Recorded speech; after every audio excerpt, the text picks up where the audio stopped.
Topic সম্পর্কে ধারণা লাভ করতে পারবো সেটি হলো প্রস্তর যুগ বা প্রাচীন প্রস্তর যুগ বা পুরোপুলীয় যুগ কি, এই যুগ সম্পর্কে ধারণা পাবো। তো আমরা এই কয়েকটি টপিক সম্পর্কে এখন ধারাবাহিকভাবে আলোচনা করব। তো চলো আলোচনা করি। পৃথিবীর ইতিহাসে মানব সভ্যতার উদ্ভব এটি মানুষের সবচেয়ে বড় অর্জন বলে বিভিন্ন সমাজবিজ্ঞানী, নৃবিজ্ঞানী এবং ঐতিহাসিক সহ অনেকেই মনে করে থাকেন। তবে সভ্যতার উদ্ভব বা সূচনা কখন হয়েছিল এ বিষয়ে কেউই সুস্পষ্ট কোনো বক্তব্য প্রদান করতে পারেনি। তবে একথা স্পষ্ট করে বলা যায় যে মানুষ যেদিন থেকে দলবদ্ধ হয়ে নিজেদের প্রয়োজনে খাদ্য সংগ্রহ, পশুপালন, শিকার বা অন্যান্য প্রয়োজনে নিজেদের মধ্যে যে পারস্পরিক সম্পর্ক গড়ে তুলেছিল, সেই সময়কাল থেকে বা সেদিন থেকেই সভ্যতার যাত্রা শুরু হয়েছিল। সভ্যতার ইংরেজি প্রতিশব্দ সিভিলাইজেশন, যেটি বা যে শব্দটি এসেছে ল্যাটিন শব্দ সিভিটাস থেকে, যার অর্থ নগর বা নাগরিক বা নগরে বসবাসরত কোনো ব্যক্তি। তাই সাধারণভাবে বলা যায় কোনো বিশেষ মানব গোষ্ঠী তারা তাদের সামাজিক, রাজনৈতিক, অর্থনৈতিক বা সাংস্কৃতিক কর্মকাণ্ড দ্বারা একটি বিশেষ ধরনের জীবন প্রবাহ বা জীবন ধারণের মান উন্নয়নের লক্ষ্যে যে সময়কাল অতিবাহিত করে, সেই সময়কালকে একটি সভ্যতা বলা হয়ে থাকে বা সভ্যতা নামে অভিহিত করা হয়ে থাকে। সভ্যতা সম্পর্কে বিভিন্ন সমাজবিজ্ঞানী, নৃবিজ্ঞানী এবং ঐতিহাসিকগণ তারা তাদের মতামত ব্যক্ত করেছেন। তো এখন আমরা সভ্যতা সম্পর্কে এই বিশিষ্ট ব্যক্তিদের সংজ্ঞায়নগুলো একটু দেখে নিব এবং এই সংজ্ঞায়নের পরে আমরা একটি সার্বিক বা নিজস্ব যে মতামত, সেই মতামতটা প্রদান করব। তো চলো আমরা দেখে নিই।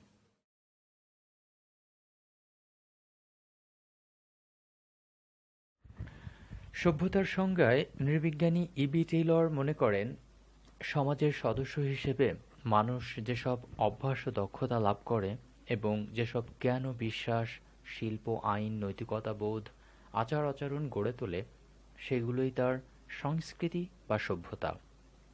সমাজবিজ্ঞানী ম্যাকাইভার ও পেজ সভ্যতার সংজ্ঞায় বলেন, সভ্যতা অর্থে বুঝি মানুষ তার জীবন ধারণের ব্যবস্থা নিয়ন্ত্রণকল্পে যে যান্ত্রিক ব্যবস্থা, কলাকৌশল ও সংগঠন সৃষ্টি করেছে তারই সামগ্রিক রূপ। কার্ল মার্কস ও ফ্রেডেরিক এঙ্গেলস বিভিন্ন দৃষ্টিকোণ থেকে সভ্যতার সংজ্ঞা প্রদান করেছেন। তাদের মতে অর্থনীতিই সমস্ত সভ্যতার গতি প্রকৃতি নির্ধারণ করে। উৎপাদন, বণ্টন, ব্যবস্থা এই তিন বস্তুর প্রক্রিয়া বা পদ্ধতির রূপ সভ্যতার ধরন ও ধারাকে নিয়ন্ত্রণ করে। সবশেষে আর্নল্ড জে টয়নবির মতের উল্লেখ করা যেতে পারে। তিনি পৃথিবীর ইতিহাসকে সংস্কৃতির একটি উত্তরাধিকার হিসেবে দেখেছেন। তার মতে একটি বিশেষ প্রতিবন্ধক বা অসুবিধা মোকাবেলার জন্য সভ্যতার সৃষ্টি হয়েছে। এতক্ষণ আমরা সভ্যতা সম্পর্কে বিভিন্ন মনীষীর সংজ্ঞা দেখলাম।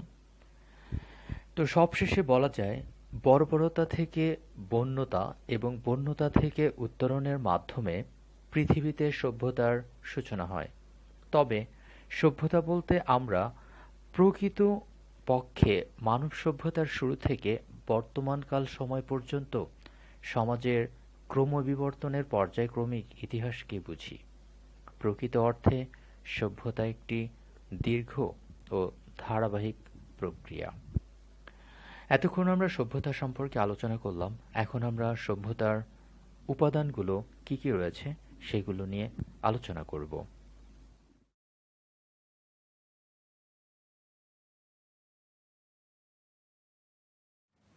সভ্যতা বিকাশের দীর্ঘ ও ধারাবাহিক প্রক্রিয়ায় কালক্রমে অনেক উপাদান প্রত্যক্ষ পরোক্ষভাবে সভ্যতা বিকাশে ভূমিকা পালন করেছে। সভ্যতা সৃষ্টির পেছনে যে উপাদানগুলো অন্যতম ভূমিকা পালন করেছে সেই উপাদানগুলো সম্পর্কে এখন আমরা আলোচনা করব। প্রথমেই নদী ও বন্যা। সভ্যতার উৎপত্তির অন্যতম উপাদান হল নদ-নদী।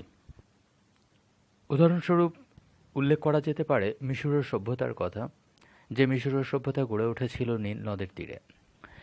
নদীর তীরে এই সভ্যতা গড়ে ওঠার অন্যতম কারণ, নদীতে তারা তাদের জীবিকা নির্বাহ করতে পারত। দৈনন্দিন প্রয়োজনীয় যে কাজকর্ম, অর্থাৎ পানির প্রয়োজনীয়তা, সেটা মেটাতে পারত। নদীতে মৎস্য আহরণ করে তারা তাদের জীবিকা নির্বাহ করতে পারত। এবং এই নদীর মাধ্যমে বন্যার সময় যে পলি চলে আসতো সেটি জমিতে পতিত হয়ে চাষাবাদের উপযোগী হতো এবং উর্বর হিসেবে বিবেচিত হতো, এবং সেই জমিতে যে কোনো ধরনের ফসল যদি রোপণ করা হতো তাহলে সেখানে উচ্চ ফলন পাওয়া সম্ভব হতো। পরবর্তী যে পয়েন্ট সেটি হলো গভীর অরণ্য। অরণ্য পরিবেশের ভারসাম্য টিকিয়ে রাখতে সহায়তা করে। এটি সভ্যতার অন্যতম একটি উপাদান। সভ্যতা গড়ে ওঠার জন্য অরণ্য যেভাবে সহযোগিতা করে সেটি হলো মানুষের জীবিকা নির্বাহের জন্য বা বেঁচে থাকার জন্য অন্যতম উপাদান হলো আহার বা খাদ্য। সেটি বনের বা অরণ্যের গাছপালা থেকে যে ফলমূল আরোহণ করত, সংগ্রহ করত, সেটি ভক্ষণের মাধ্যমে তারা তাদের জীবিকা নির্বাহ করতে পারত, এবং একইভাবে তাদের দৈনন্দিন কার্যক্রমের জন্য বিভিন্ন গাছপালার প্রয়োজন হতো, যেটি তারা বন জঙ্গল বা গভীর অরণ্য থেকে মেটাতে পারত। এজন্যই এখানে সভ্যতা গড়ে উঠেছিল। মালভূমি এবং মরুভূমি। মানুষ স্বাভাবিকভাবেই চ্যালেঞ্জ মোকাবেলা করতে পছন্দ করে। বৈরী বা প্রতিকূল আবহাওয়ার থাকা সত্ত্বেও এই মরুভূমি বা মালভূমিতে সভ্যতা গড়ে উঠেছিল।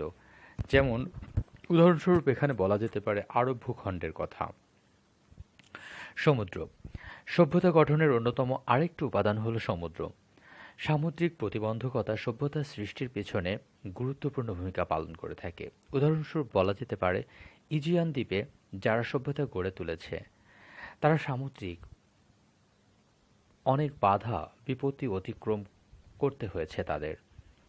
সমতল ভূমি।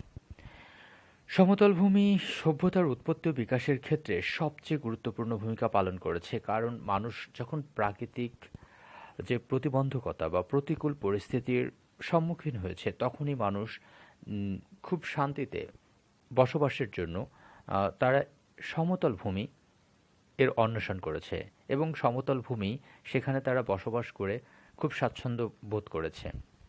পরিশেষে কথা বলা যায় যে সুপ্রাচীন কাল থেকে আজ পর্যন্ত মানব সভ্যতা প্রতিনিয়ত পরিবর্তিত এবং বিকশিত হচ্ছে, আর এই সভ্যতা বিবর্তনের জন্য অসংখ্য উপাদান অনবদ্য ভূমিকা পালন করে যাচ্ছে।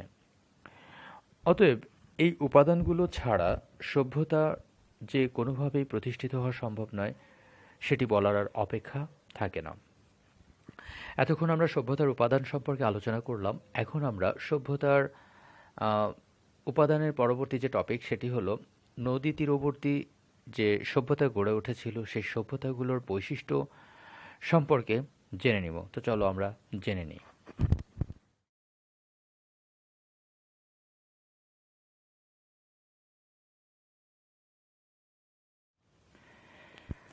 পৃথিবীর প্রাচীন সভ্যতার ইতিহাস লক্ষ্য করলে দেখা যায় যে অধিকাংশ সভ্যতা নদী তীরবর্তী অঞ্চলে গড়ে উঠেছে।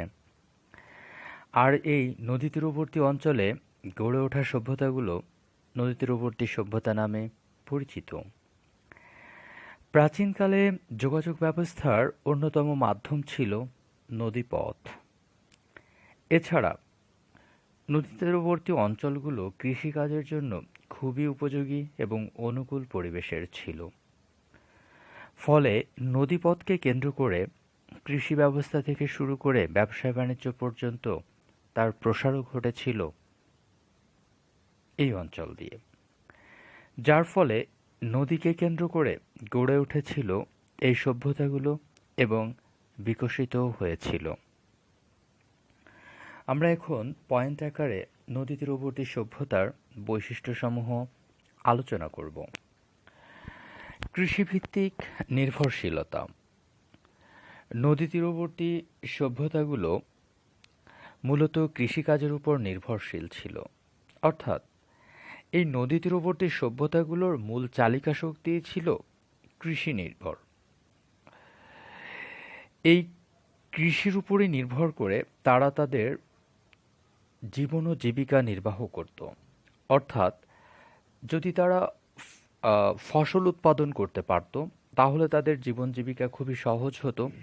কিন্তু যদি তারা ফসল উৎপাদন করতে না পারত তাহলে তারা তাদের জীবিকা নির্বাহ করতে পারত না। অর্থাৎ সেটি অনেক কষ্টসাধ্য এবং দুরূহ ব্যাপার ছিল। আর কৃষিকাজের জন্য যে উপাদানগুলো দরকার, অন্যতম কৃষিকাজ পরিচালনা করার জন্য সেই উপাদানের মধ্যে অন্যতম একটি হলো নদী। সেই নদীর তীরে অবস্থিত হওয়ায় কৃষিকাজ সঠিকভাবে পরিচালনা করতে পারত। আর এজন্যই নদীর তীরে সভ্যতা গড়ে উঠেছিল। পরবর্তী পয়েন্ট, পানিসেচ ব্যবস্থা। যেহেতু নদী তীরবর্তী সভ্যতা, তারা কৃষিভিত্তিক নির্ভরশীলতা তাদের মধ্যে ছিল। তো কৃষির ক্ষেত্রে যে ফসলগুলো তারা উৎপাদন করত সেই ফসলগুলোর জন্য প্রচুর পরিমাণে পানির প্রয়োজন হতো, যার উৎস হলো নদ নদী বা বিভিন্ন উৎসও থাকতে পারে, যেমন বৃষ্টি হতে পারে। কিন্তু বৃষ্টির উপর নির্ভর করে সব ধরনের ফসল ভালো ফলে না। প্রতিনিয়ত পানির প্রয়োজন। এই পানি সেচের ব্যবস্থা যদি নদীর তীরে কোনো অঞ্চল গঠিত হয়, সেই অঞ্চলে যদি কৃষিকাজ করা হয়, সেখান থেকে খুব সহজেই নদী থেকে পানি সেই জমিতে দেওয়া সম্ভব হয়। সেক্ষেত্রে কৃষি নির্ভর উৎপাদন ব্যবস্থা অনেকটাই জলসেচের উপর নির্ভর করে। আর কৃষিকাজের জন্য নদ নদী সেচ ব্যবস্থার উদ্ভাবন করে দেয়। নদী তীরবর্তী এই সভ্যতাগুলো কৃষি নির্ভর, আর কৃষিকাজ পুরোটাই ছিল সেচ নির্ভরশীল। পরবর্তী পয়েন্ট, সুষ্ঠুভাবে বসবাস। সাধারণত অপেক্ষাকৃতভাবে তারা নদী তীরবর্তী অঞ্চলগুলোতে ন্যাচারালি খুব ভালোভাবে বসবাস করতে পারত। কেননা তারা যদি গভীর বন জঙ্গলে বসবাস করত তাহলে সেখানে তারা বিভিন্ন প্রতিকূল পরিস্থিতির সম্মুখীন হতে পারত। তারা যদি সামুদ্রিক কোনো অঞ্চলে বসবাস করত সেখানেও তারা পরিবেশ পরিস্থিতির যে প্রতিকূলতা সেটা কিন্তু তাদেরকে মোকাবেলা করতে হতো। এক কথায় তারা যে বসবাসের জন্য, মানে সুষ্ঠুভাবে বসবাস করতে পারে, এই জন্য নদীর তীরে তারা বসবাস করত। নদীর তীরে বসবাস করলে আরও একটি বিষয় হতো যে তারা মৎস্য আহরণ করতে পারত। তাদের দৈনন্দিন জীবনের যে কার্যাবলী সেগুলো খুব সহজেই সম্পাদন করতে পারত নদীর মাধ্যমে। সেক্ষেত্রে তারা সুষ্ঠুভাবে বসবাস করতে পারত। যোগাযোগ ব্যবস্থা। তৎকালীন সময়ে এখনকার মতো এত আধুনিক যানবাহন যোগাযোগ ব্যবস্থা ছিল না। তখনকার যোগাযোগ ব্যবস্থা সম্পূর্ণই নির্ভরশীল ছিল নদীর উপর।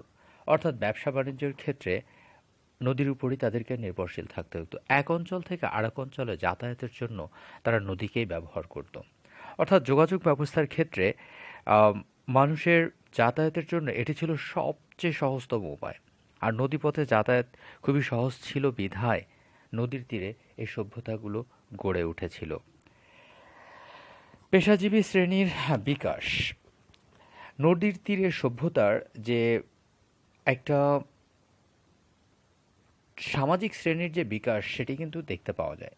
নদীর তীরে যে বন্যা হতো বা প্লাবন হতো সেখানে উর্বর ভূমির সৃষ্টি হলে উৎপাদন বৃদ্ধি পেত। আর উৎপাদন বৃদ্ধি পেলে উৎপাদন ব্যবস্থা এবং ভূমি মালিকানাকে কেন্দ্র করে নানা পেশাজীবী শ্রেণীর উদ্ভব ঘটত। আর এটি ছিল সভ্যতার অন্যতম একটি বৈশিষ্ট্য। কারণ এখানে খুব ভালোভাবে স্পষ্ট করে লক্ষ্য করা যায় এই অঞ্চলে যখন তারা খুব ভালোভাবে ফসল উৎপাদন করতে পারত তখন যারা বেশি পরিমাণে ফসল উৎপাদন করত তাদের মধ্যে একটা স্বকীয়তা চলে আসতো। তো এখানে একটি নতুন সামাজিক শ্রেণীর বিকাশ ঘটতে থাকে। প্রশাসনিক ব্যবস্থা। নদী তীরবর্তী সভ্যতার অন্যতম আরেকটি বৈশিষ্ট্য হল প্রশাসনিক ব্যবস্থা।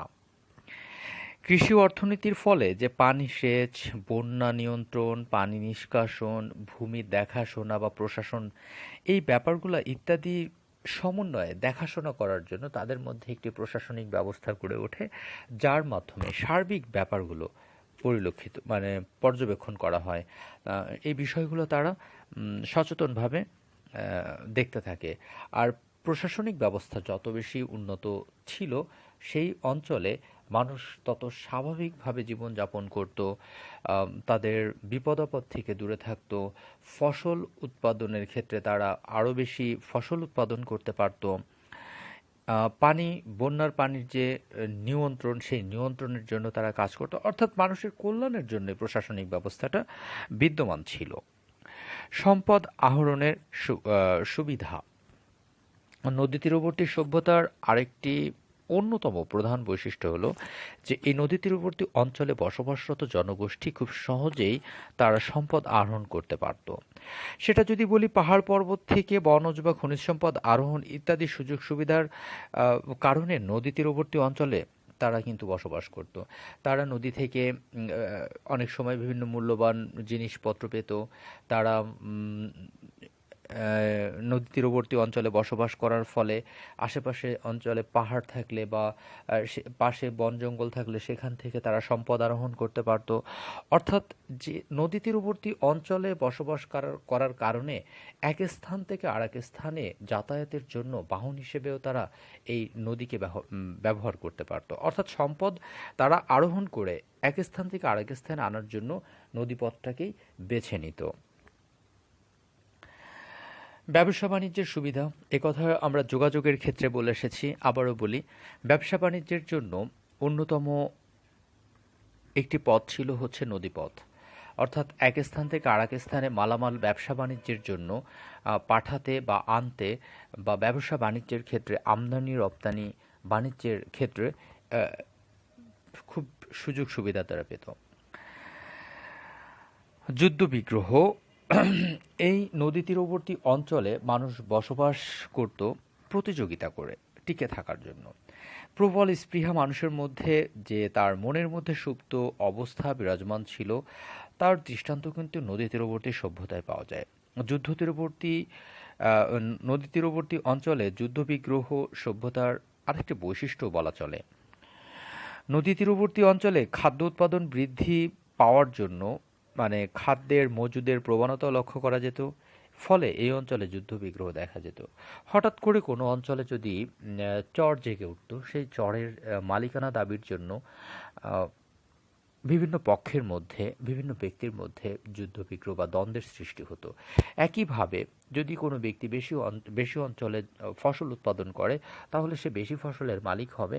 আর যদি কোনো ব্যক্তি কম অঞ্চলে ফসল চাষাবাদ করে, তাহলে সে কম ফসলের মালিক হবে। এক্ষেত্রে একটি যে বৈষম্য বা একটা সামাজিক উচ্চ শ্রেণী বা নিম্ন শ্রেণীর অবস্থান তৈরি হয়, সেক্ষেত্রেও একটি বৈষম্যমূলক অবস্থা তৈরি হলে সেখানেও যুদ্ধবিগ্রহ দেখা দিত। পরবর্তীতে হচ্ছে চ্যালেঞ্জ মোকাবেলা। নদী তীরবর্তী সভ্যতার অন্যতম আরেকটি বৈশিষ্ট্য হলো চ্যালেঞ্জ মোকাবেলা। প্রতিকূল পরিবেশে চ্যালেঞ্জ মোকাবেলা করে সভ্যতার বিকাশে নদী গুরুত্বপূর্ণ ভূমিকা পালন করে। নদ নদী প্লাবন, ঘন জঙ্গলের হিংস্র জন্তুর আক্রমণ সহ অসংখ্য প্রতিকূলতা মোকাবেলার জন্য মানুষ নদী তীরে সভ্যতার বিকাশ ঘটায়। এক্ষেত্রে আরও কথা উল্লেখ করা যেতে পারে যে নদী তীরে বসবাস করার কারণে বিভিন্ন জীবজন্তুর আক্রমণ থেকে তারা নিজেদেরকে রক্ষা করার জন্য তারা একটি চ্যালেঞ্জের মধ্যে থাকতো।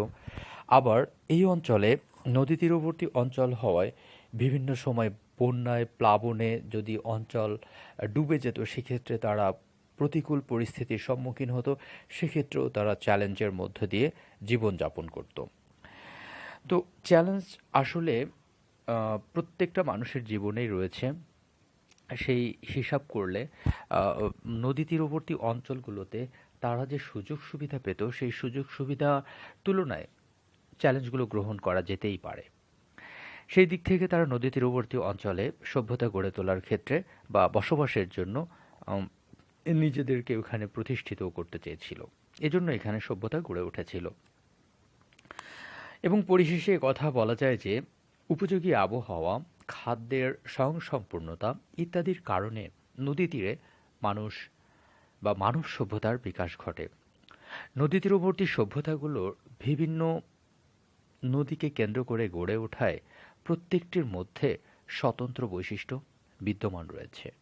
আর এই নদী তীরবর্তী সভ্যতার মানুষের অর্থনৈতিক কর্মকাণ্ড কৃষিকে কেন্দ্র করে বিকশিত হয়েছিল। তাছাড়া প্রতিকূল পরিবেশ মোকাবেলায় তারা ছিল সিদ্ধহস্ত।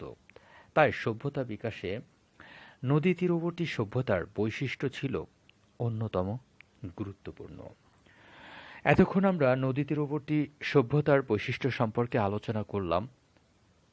এরপর আমরা আলোচনা করব পরবর্তী যে টপিক, প্রস্তর যুগ বা প্রাচীন প্রস্তর যুগ বা পুরুপলীয় যুগ সম্পর্কে। তো চলো আমরা সেই টপিক সম্পর্কে জেনে নেই।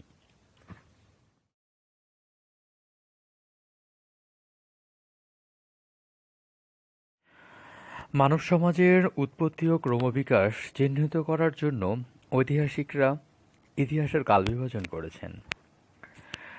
উপাদানের মাপকাঠিতে তারা কালকে ৩ ভাগে ভাগ করেছেন। একটা প্রিহিস্ট্রিক, আরেকটা হিস্ট্রিক, অন্যটি প্রোহিস্ট্রিক, অর্থাৎ প্রাক-ইতিহাস, ইতিহাস এবং প্রাক-ইতিহাস। এই ৩ ভাগে ভাগ করেছেন। মানব ইতিহাসের যে অংশের কোনো লিখিত কোনো বিবরণ পাওয়া যায়নি বা পাওয়া যায় না, সেই সময়কালকে আমরা প্রাক-ইতিহাস বলি। প্রত্নতত্ত্ব বা নৃতত্ত্বের বিচারে ২৫ লক্ষ বছর আগে মানুষের আবির্ভাব হয়েছে। এই দীর্ঘ সময়ের মধ্যে ২৪ লক্ষ বছর কেটেছে কোনো লিখিত ভাষা বা বিবরণ ছাড়া। এ সময়ে লিখিত উপাদান না থাকায় প্রাচীন মানুষের ব্যবহার্য যে জিনিসপত্র ছিল, দ্রব্য সামগ্রী, অলংকার, হাতিয়ার, ধর্মগ্রন্থ থেকে তথ্য সংগ্রহ করা হয়। অন্যদিকে মানুষের ইতিহাস যে সময়ের উপর লিখিত বিবরণ পাওয়া যায় তাকে ঐতিহাসিক যুগ বলা হয়। বর্তমানে সাধারণভাবে ধরে নেওয়া হয় যে খ্রিস্টপূর্ব ৩০০০ অব্দে মানুষ লিখন পদ্ধতি আবিষ্কার করেছিল এবং তখন থেকে ঐতিহাসিক যুগ শুরু। মানব ইতিহাসের যে যুগের উপর লিখিত উপাদান আছে বলে মনে করা হয়, কিন্তু সেগুলো এখন পর্যন্ত পাঠোদ্ধার করা সম্ভব হয়নি, তাকে প্রায় ইতিহাস বলে গণ্য করা হয়। উদাহরণস্বরূপ বলা যায় ১৮২২ সালে হায়ারোগ্লিফিক বর্ণমালার পাঠোদ্ধার পর্যন্ত মিশর সভ্যতা ছিল প্রাগৈতিহাসিক যুগের সভ্যতা, কিন্তু লিপি আবিষ্কারের সাথে সাথে এটি ঐতিহাসিক সভ্যতায় প্রবেশ করেছে। সিন্ধু সভ্যতাও প্রায় ইতিহাসের অন্তর্ভুক্ত, কারণ এ সভ্যতায় প্রাপ্ত সিল ও নিদর্শনের বর্ণমালা খচিত থাকলেও তা পাঠোদ্ধার করা সম্ভব হয়নি। মানুষের ব্যবহারের যে প্রধান জিনিসপত্র রয়েছে তার উপর ভিত্তি করে প্রাচীনকালকে আবার দুভাগে ভাগ করা যায়। একটা হলো প্রস্তর যুগ আর একটা হলো ধাতুর যুগ।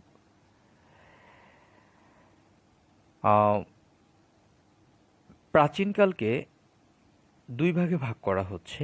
একটি হলো প্রাচীন প্রস্তর যুগ বা পুরোপলীয় যুগ, আর একটি হলো নব্য প্রস্তর যুগ বা নবপলীয় যুগ বা নব্যপলীয় যুগ। তো আমাদের আলোচনার বিষয়বস্তু হলো প্রাচীন প্রস্তর বা পুরোপলীয় যুগ। তো আমরা প্রাচীন প্রস্তর যুগ সম্পর্কে এখন কথা বলবো। গ্রিক ভাষায় প্যালায়াস শব্দের অর্থ হলো প্রাচীন এবং লিথাস শব্দের অর্থ হলো পাথর। সুতরাং প্যালায়োলিথিক এজ বলতে আমরা প্রাচীন প্রস্তর যুগকে বোঝাই, অর্থাৎ প্রাচীন প্রস্তর যুগের ইংলিশ টার্ম হলো প্যালায়োলিথিক এজ। ৩ লক্ষ খ্রিস্টপূর্বাব্দ থেকে ১০,০০০ খ্রিস্টপূর্বাব্দ পর্যন্ত এই সময়কালকে আমরা প্রাচীন প্রস্তর যুগ বা পুরোপলীয় যুগ বলে অভিহিত করতে পারি। প্রস্তর যুগের প্রায় সবটুকু বলতে গেলে পুরনো প্রস্তর যুগের সময়কালকেই বোঝানো হয়। সেই ক্ষেত্রে আমরা প্রস্তর যুগ, প্রাচীন প্রস্তর যুগ বা পুরোপলীয় যুগ আমরা এটা বলতে পারি। এ যুগের মানুষের মধ্যে উল্লেখযোগ্য বা যেসব মানুষ তারা হলো নিয়াল ডার্থাল মানুষ, হাইডেলবার্গ মানুষ, ক্রো ম্যাগনন মানুষ। এগুলো প্রাচীন প্রস্তর যুগের মানুষের উল্লেখযোগ্য দিক। অবশ্য পুরোপুলিও বা পুরনো প্রস্তর যে যুগ, এই যুগকে তিনটা ভাগে ভাগ করা হয়। তিনটা ভাগের একটি হলো নিম্ন প্রাচীন প্রস্তর যুগ, আরেকটি হলো মধ্য প্রাচীন প্রস্তর যুগ, অন্যটি হলো উচ্চ প্রাচীন প্রস্তর যুগ। তো এখন আমরা এই প্রাচীন প্রস্তর যুগকে যে তিনটি ভাগে ভাগ করা হয় এটি সম্পর্কে একটু জেনে নিব। নিম্ন প্রাচীন প্রস্তর যুগ, এই যুগের সময়কাল ৩ লক্ষ বছর হতে ১ লক্ষ খ্রিস্টপূর্বাব্দ পর্যন্ত। এই সময় জনগোষ্ঠীর মধ্যে জার্মান হাইডেলবার্গ মানব, ইন্দোনেশিয়ার জাভা মানব, চীনের পিকিং মানব ছিল অন্যতম। এ সময়ের ব্যবহৃত পাথরগুলো ছিল অমসৃণ এবং ভোঁতা প্রকৃতির। মধ্যপ্রাচীন প্রস্তর যুগ, খ্রিস্টপূর্ব ১ লক্ষ অব্দ থেকে ৩০,০০০ খ্রিস্টপূর্বাব্দ পর্যন্ত এই যুগের অবস্থান। জার্মানির নিয়ালডার্থাল মানব এ যুগের উল্লেখযোগ্য জনগোষ্ঠী। শিকারের উদ্দেশ্যে পাথর ঘষে মেজে কিছুটা মসৃণ করার প্রবণতা এ যুগে লক্ষ্য করা যায়। উচ্চ প্রাচীন প্রস্তর যুগ, এই যুগটির ব্যাপ্তিকাল ছিল ৩০,০০০ খ্রিস্টপূর্বাব্দ থেকে ১০,০০০ খ্রিস্টপূর্বাব্দ পর্যন্ত। এই সময় ক্রোম্যাগনন জনগোষ্ঠীর অস্তিত্ব পাওয়া যায়। এ সময় শিকারকে আরও সহজ করার লক্ষ্যে পাথরকে সূচালো বা ধারালো করার প্রবণতা লক্ষ্য করা যায়। তো আমরা এই প্রাচীন প্রস্তর যুগকে যে তিনটা ভাগে বিভক্ত করা হয়েছিল সেই তিনটি ভাগের বিস্তারিত জেনে নিলাম। এখন আমরা জানব এই প্রাচীন প্রস্তর যুগের উল্লেখযোগ্য কয়েকটি বৈশিষ্ট্য। যেমন ১ নম্বর বৈশিষ্ট্য, মানবদেহের গঠন প্রকৃতিতে ক্রম পরিবর্তনের সূচনা ঘটে। অন্যতম আরেকটি বৈশিষ্ট্য, ২ নম্বর বৈশিষ্ট্য, মানুষ খাদ্য সংগ্রহ অথবা শিকারের জন্য পাথরের হাতিয়ার ব্যবহার করে। ৩ নম্বর বৈশিষ্ট্য, সমাজ ব্যবস্থা ছিল প্রধানত মাতৃতান্ত্রিক, অর্থাৎ মাতাই বা মাই ছিল ওই সমাজ ব্যবস্থার প্রধান। ৪ নম্বর বৈশিষ্ট্য, সাম্যবাদী সমাজ ব্যবস্থা প্রাচীন প্রস্তর বা পুরোপুলীয় যুগের মধ্যে বিদ্যমান ছিল। এবং ৫ নম্বর বৈশিষ্ট্য, এ সময় মানুষ যাযাবর জীবনযাপন করত বলে স্থায়ী আবাসস্থল তৈরি করত না, বা তারা কখনো স্থায়ী আবাসস্থল তৈরি করেনি। তারা বসবাসের জন্য টিকে থাকার জন্য যতটুকুন প্রয়োজন হয়, বসবাসের জন্য মিনিমাম যতটুকুন প্রয়োজন হয়, তারা সেভাবেই আবাসস্থল তৈরি করত। স্থায়ী কোনো আবাসস্থল তারা তৈরি করেনি। তো আলোচনার পরিশেষে প্রাচীন প্রস্তর যুগ সম্পর্কে বলা যায় যে প্রাচীন প্রস্তর যুগ হচ্ছে প্রস্তর যুগের প্রথম ধাপ। এ যুগে মানুষ তেমন উন্নতির দিকে অগ্রসর হতে পারেনি। শুধু খাদ্য সংগ্রহ, ফলমূল সংগ্রহ, মাছ ধরা এবং জীবজন্তুর শিকার ইত্যাদি নিয়ে তারা তাদের সময় কাটিয়েছে। তবে এগুলোর মধ্যে কিছু মোটা, অমসৃণ অস্ত্রশস্ত্র ও তারা তৈরি করতে পেরেছিল। ফলে অনেক ধীরগতিতে হলেও এ সমাজ ব্যবস্থায় কিন্তু একটি পরিবর্তন এসেছিল। তো আমরা আজকে আলোচনার যে টপিকগুলো নির্ধারণ করেছিলাম সেই টপিকগুলো সম্পর্কে আমরা আলোচনা করেছি। আশা করি আমি এই বিশ্ব সভ্যতার ইতিহাস এই কোর্সটি থেকে ১ নম্বর চ্যাপ্টারের ১ নম্বর লেকচারের যে কয়টি টপিক নিয়ে আলোচনা করলাম, এই প্রত্যেকটি টপিক যারা তৃতীয় বর্ষের পরীক্ষার্থী তাদের জন্য খুবই গুরুত্বপূর্ণ। তো আশা করি এই লেকচার করোনাকালীন সময়ে শিক্ষা প্রতিষ্ঠান বন্ধ থাকা অবস্থায় জাতীয় বিশ্ববিদ্যালয়ের যে শিক্ষা কার্যক্রম চালু রাখার লক্ষ্যে যে অনলাইন ক্লাস সম্প্রচারিত হচ্ছে, এখান থেকে তোমরা যারা স্টুডেন্ট রয়েছো তারা কিছুটা হলেও উপকৃত হতে পারবে। তো আমি যে টপিকগুলো নিয়ে এতক্ষণ আলোচনা করলাম, আশা করি এই টপিকগুলো সম্পর্কে তোমরা আরো বিস্তারিত পড়ার চেষ্টা করবে, অর্থাৎ বাসায় অনুশীলন করবে। তো আজকের আলোচনার আমরা মানে প্রায় শেষ পর্যন্ত চলে এসেছি। এখন আমরা কিছু রেফারেন্স বুকের উল্লেখ করব। আর সেই রেফারেন্স বুকগুলোর আমরা একটু দেখে নিই কোন কোন বইগুলো থেকে আমরা এই টপিকগুলো থেকে ধারণা পেতে পারি। তো চলো আমরা রেফারেন্স বুকগুলো একটু দেখে নিই।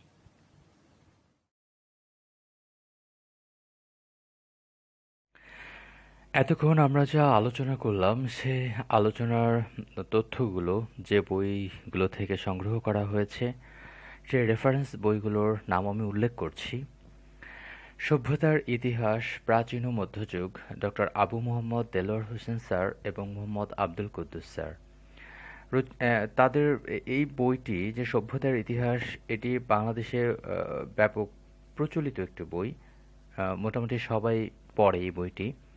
বিশ্ব সভ্যতার ইতিহাস প্রথম ও দ্বিতীয় খণ্ড শাহনেওয়াজ এবং এ.কে.এম, মানুষের ইতিহাস হালিম আব্দুল ও অন্যান্য।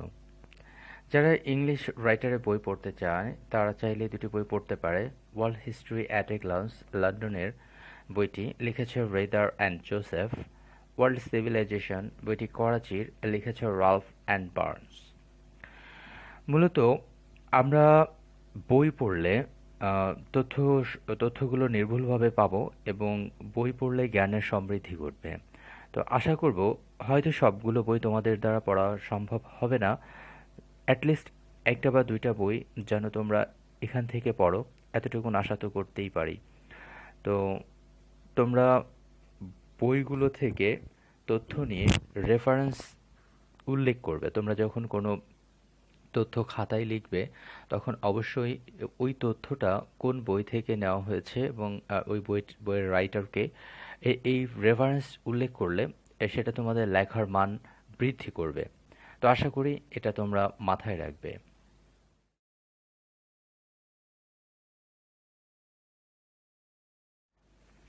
আমরা আলোচনার শেষ পর্যায়ে চলে এসেছি। আমাদের যে টপিকগুলো নিয়ে আলোচনা করার কথা ছিল সেই টপিকগুলো নিয়ে আমরা ইতোমধ্যে আলোচনা করেছি। আহ, তোমরা যা যারা বাড়িতে অবস্থান করছো, এই মুহূর্তে অনলাইনে ক্লাস করছো, আশা করব বিশ্ব স্বাস্থ্য সংস্থা এবং বাংলাদেশ সরকারের স্বাস্থ্য মন্ত্রণালয় প্রণীত যে স্বাস্থ্যবিধি আম, প্রণীত রয়েছে সেই স্বাস্থ্যবিধি অনুযায়ী তোমরা তোমাদের দৈনন্দিন কাজ সম্পন্ন করবে। তো তোমাদের সাথে আবারও দেখা হবে পরবর্তী নতুন একটি ক্লাসে নতুন কোনো টপিক নিয়ে। ততক্ষণ তোমরা ভালো থাকো, সুস্থ থাকো, নিজের পরিবারের প্রতি যত্নশীল হও। আল্লাহ হাফেজ।